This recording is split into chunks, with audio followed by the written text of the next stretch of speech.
Halo teman-teman. Selamat datang di channel Agista Rahmat Pristio Saputro. Di sini saya akan membagikan informasi tentang seputar ilmu teknik sipil. Ya, kali ini saya akan membahas bagaimana sih cara-cara melakukan pengujian tes SLUMP dengan baik dan benar. Sebelum kita melanjutkan ke pembahasannya, jangan lupa untuk subscribe dan komen untuk video dan channel ini. Terima kasih. Pengujian SLUMP beton merupakan langkah penting dalam memastikan kualitas dan kemudahan pengerjaan beton segar. Tes SLUMP memberikan informasi berharga tentang konsistensi dan kemampuan mengalir beton, yang secara langsung berdampak pada kinerjanya selama konstruksi. Berikut ini, saya akan memandu Anda melalui prosedur pengujian SLUMP beton yang benar untuk mendapatkan hasil yang akurat dan andal.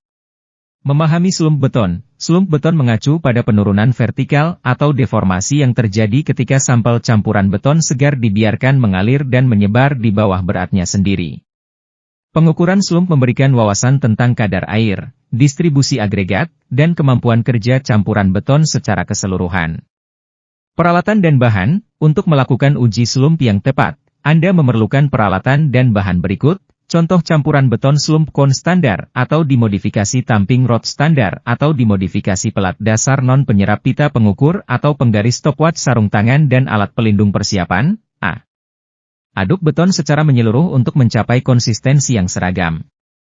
B. Pastikan SLUMP kon dan tamping rod bersih dan bebas dari kotoran. Melakukan tes SLUMP. A. Tempatkan SLUMP kon pada permukaan yang rata dan tidak menyerap. B. Isi kerucut dengan campuran beton dalam 3 lapisan yang sama. Padatkan setiap lapisan menggunakan batang pemadatan, terapkan 25 pukulan yang didistribusikan secara merata ke seluruh bagian. C. Setelah memadatkan lapisan terakhir, keluarkan kelebihan beton dari bagian atas kerucut dengan menggunakan batang pemadat. D. Angkat kerucut secara vertikal dengan gerakan halus dan mantap. Biarkan beton mengalir dan mengendap. Jangan mengguncang atau menggetarkan kerucut. E. Ukur jarak antara puncak kerucut dan titik tertinggi surut beton. Pengukuran ini mewakili nilai SLUMP. Hasil dari pengujian tes SLUMP, nilai SLUMP beton menunjukkan workability campuran tersebut. Jenis proyek konstruksi yang berbeda mungkin memerlukan rentang SLUMP tertentu.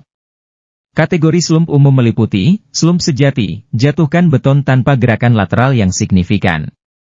Menunjukkan rasio air semen yang rendah. SLUMP geser. Satu sisi beton runtuh sementara sisi lainnya tetap utuh. Menunjukkan proporsi campuran yang tidak konsisten. Kolapse SLUMP, beton menyebar dan benar-benar runtuh. Menunjukkan rasio air semen yang tinggi. Faktor-faktor yang mempengaruhi SLUMP. Beberapa faktor yang dapat mempengaruhi SLUMP beton, antara lain, kadar air ukuran agregat dan distribusi admixtures dan aditif suhu beton waktu pencampuran dan konsistensi tindakan pencegahan dan praktik terbaik. A. Lakukan uji SLUMP sesegera mungkin setelah pencampuran untuk mencegah denaturasi beton. B. Tangani SLUMP cones dan tamping rods dengan hati-hati agar tidak merusak atau mendistorsi hasil pengujian. C. Lakukan beberapa pengujian dari berbagai bagian batch untuk memastikan konsistensi. Berikut contoh hasil pengujian tes SLUMP yang baik. 1. Tidak menggunakan zat kimia. 2. Menggunakan campuran tambahan zat kimia.